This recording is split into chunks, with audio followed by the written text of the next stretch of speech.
கொத்தமல்லி சட்னி இருக்கிறத அது மல்லிப்பூ இட்லி வச்சு தொட்டி சாப்பிட்டால் டேஸ்டாக இருக்குமா என்றால் இருக்கும். ஆனால் எப்படி செய்வது? மியூசிக் அப்புறம் பார்த்துருவோம்.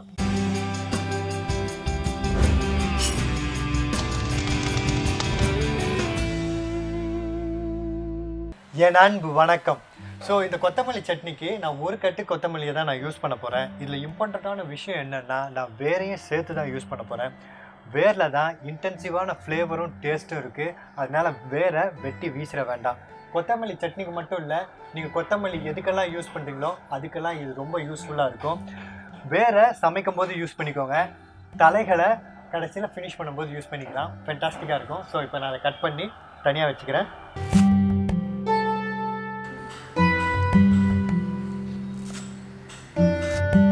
இப்போ நம்ம வேறையும் வெட்டிக்கலாம். அதுக்கப்புறமா 3 பச்சை மிளகாவை நம்ம இப்படி கீறி வச்சுக்கலாம். இப்போ நம்ம 2 டேபிள் ஸ்பூன் எண்ணெய் சேர்த்துக்கலாம். 1/2 டேபிள் ஸ்பூன் நான் உடைச்ச உளுந்து சேர்த்துக்கிறேன். கருப்பு உளுந்து போட்டு பண்ணுங்க, அதோட டேஸ்ட் ரொம்பவே நல்லாயிருக்கும். நார்மல் உளுந்து போட்டாலும் நல்லாயிருக்கும், பட் கருப்பு உளுந்து பண்ணும்போது ரொம்பவே நல்லாயிருக்கும். இப்போ நான் 3 மிளகாவை சேர்த்துக்கிறேன். இதை நான் 10 சின்ன வெங்காயத்தை சேர்த்துக்கிறேன். அதோட கட் பண்ணி வச்சுருந்த 1/2 இன்ச் இஞ்சியும் நான் சேர்த்துக்கிறேன். இப்போ நம்ம கட் பண்ணி வச்சுருந்த கொத்தமல்லி வேரை சேர்த்துக்கலாம்.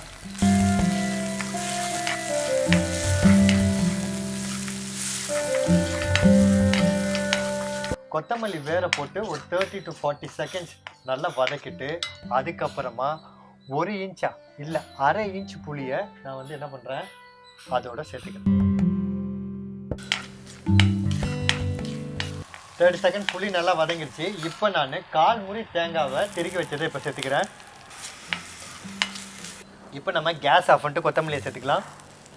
நான் ஏன் கொத்தமல்லியை கேஸ் ஆஃப் பண்ணிட்டு போட சொல்கிறேன்னா, காரணம் நல்லா சூடாக இருக்கும்போது போட்டுட்டோன்னு வச்சுக்கோங்களேன், அது கசந்து போகிறதுக்கான வாய்ப்புகள் ரொம்ப ஜாஸ்தி. அதனால் கேஸ் ஆஃப் பண்ணிட்டு போட்டு அந்த கடாயில் இருக்க ஹீட்லேயே நம்ம வதக்கி எடுத்தோன்னு வச்சுக்கோங்களேன், இதனால் 2 பெனிஃபிட்டு. கசந்து போகாது, அதே சேம் டைம் அதோட கலரும் டெக்ஸ்சரும் மெயின்டைன் ஆகும், சூப்பராக இருக்கும். இப்போ பார்த்தாலே உங்களுக்கு நல்லா தெரியும், கொத்தமல்லி நல்லா வதங்கிருச்சு கடாயில் இருக்க சூட்லேயே. நான் ஏன் மிளகு சேர்க்குறேன்னு நம்ம சேனலை ரெகுலராக பார்க்குறவங்களுக்கு கன்ஃபார்மாக தெரியும். இந்த வீடியோ மூலமாக நம்ம சேனலுக்கு வந்தவங்களுக்கு கன்ஃபார்மாக தெரியாது. அதனால் கீழே டிஸ்கிரிப்ஷன் பாக்ஸில் ஒய் எம் ஆடிங் பிளாக் பெப்பர்ன்ற வீடியோ லிங்க் இருக்குது, கிளிக் பண்ணி பாருங்கள், அசந்து போயிடுவீங்க கன்ஃபார்ம். இது நல்லா ஆறுனதுக்கு அப்புறமா நம்ம மிக்சியில் போட்டு அரைச்சிக்கலாம். என்கிட்ட நீங்கள் கேட்பீங்க, நான் பச்சை மிளகாய் நீங்கள் யூஸ் பண்ணிங்களே, நான் காஞ்ச மிளகாய் யூஸ் பண்ணிக்கலாமா? யூஸ் பண்ணலாம், தப்பு இல்லை. இது கொத்தமல்லி சட்னி இருந்தாலும் நல்லா க்ரீன் கலராக வரணுன்றதுக்காகவே நான் பச்சை மிளகாய் யூஸ் பண்ணேன். ஸோ க்ரீன் கலரை எந்த விதத்துலையும் டிஸ்டர்ப் பண்ணாமல் இருக்கிறதுக்காண்டி. நீங்கள் காஞ்ச மிளகாய் யூஸ் பண்ணிங்கன்னா அந்த க்ரீன் கலர் வராது, கொஞ்சம் ரெட்டிஷ் கலரும் மிக்ஸ் ஆகிடும்.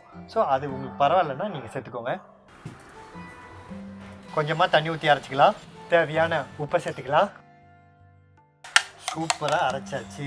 இப்போ நம்ம தாளி போட்டுடலாமா? 1 டேபிள் ஸ்பூன் நான் எண்ணெய் சேர்த்துக்கிறேன். எண்ணெய் நல்லா காஞ்சிருச்சு. இப்போ நான் 1 டீஸ்பூன் கடுகு சேர்த்துக்கிறேன். அதோட வெள்ளை உளுந்தையும் நான் 1 டீஸ்பூன் சேர்த்துக்கிறேன். கொஞ்சமாக கருவேப்பிலை சேர்த்துக்கலாம். 2 காஞ்ச வெத்தலை கிள்ளி சேர்த்துக்கிறேன். கேஸ் ஆஃப் பண்ணிட்டு இறக்கிறதுக்கு முன்னாடி 2 சிட்டிக்கு நான் காயப்பொடி சேர்த்துக்கிறேன். தாளிப்பு சூப்பராக போட்டு முடிச்சாச்சு. இந்த கொத்தமல்லி சட்னி இட்லியோட சாப்பிடும்போது ஃபென்டாஸ்டிக்காக இருக்கும். இன்னொரு சட்னி இருந்தால் அமேசிங்காக இருக்கும், அது தேங்காய் சட்னி. அது எப்படின்னு தெரிஞ்சுக்கணுமா? கீழே டிஸ்கிரிப்ஷன் பாக்ஸில் தேங்காய் சட்னியோட வீடியோ லிங்க் கொடுக்குறேன், கிளிக் பண்ணி பாருங்கள். ஃபென்டாஸ்டிக்காக இருக்கும். இதே மாதிரி நம்ம சேனலில் வர வீடியோஸ்க்கெல்லாம் உங்களுக்கு பர்சனலாக வாட்ஸ்அப்பில் நோட்டிஃபை பண்ணணுமா? எனக்கு ஹாய்ன்னு மட்டும் ஒரு வாட்ஸ்அப் பண்ணுங்கள்.